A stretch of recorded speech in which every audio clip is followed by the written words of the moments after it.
1 Corinthians 11.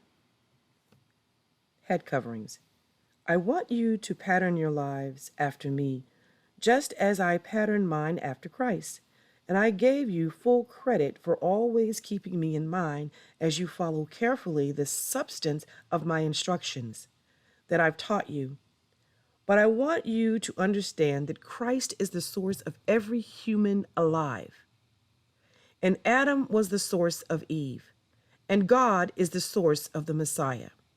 Any man who leads public worship and praise or prophesies with the shawl hanging down over his head shows disrespect to his head, which is Christ.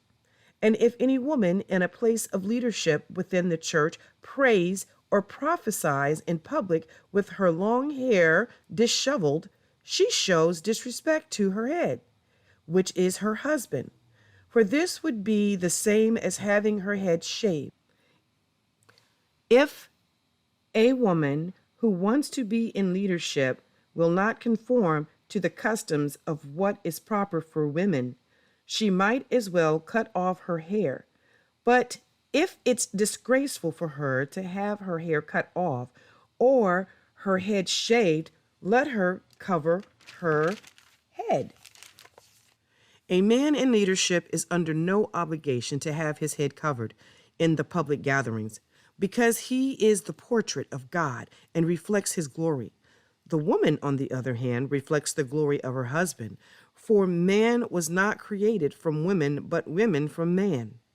By the same token, the man was not created because the woman needed him. The woman was created because the man needed her. For this reason, she should have authority over the head because of the angels.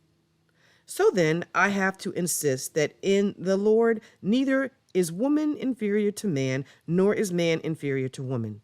For just as woman was taken from the side of a man, in the same way man is taken from the womb of woman. God, as the source of all things, designed it this way. So then, you can decide for yourself. Is it proper for a woman to pray to God with her hair unbound? Doesn't her long-established culture tradition teach us that if a man has long hair that is ornamentally arranged, it invites disgrace? But if a woman has long hair, this is ornamentally arranged, it is her glory. This is because long hair is the endowment that God has given her as a head covering. If someone wants to quarrel about this, I want you to know that we have no intentions to start an argument, neither I nor the congregations of God. 1 Corinthians chapter 11, starting with verse 17, the Lord's table. Now, on this next matter, I wish I could commend you, but I cannot. Because when you meet together as a church family, it is doing more harm than good. I've been told many times that when you meet as a congregation, divisions and cliques emerge, and to some extent, this doesn't surprise me. Differences of opinions are unavoidable, yet they will reveal which one among you truly have God's approval. When all of your house churches gather as one church family, you are not really properly celebrating the Lord's Supper. For when it comes time to eat, some gobble down their food before anything is given to others. One is left hungry while others become drunk. Don't you all have homes where you can eat and drink? Don't you realize that you're showing a superior attitude by humiliating those who have nothing?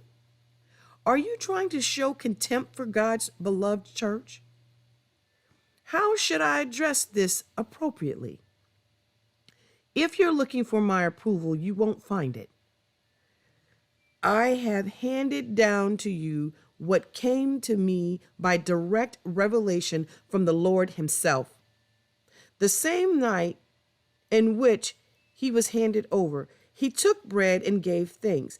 Then he distributed it to the disciples and said, Take, eat, and eat your fill. It is my body which is given to you. Do this to remember me. He did the same with the cup of wine after supper and said, This cup seals the new covenant with my blood.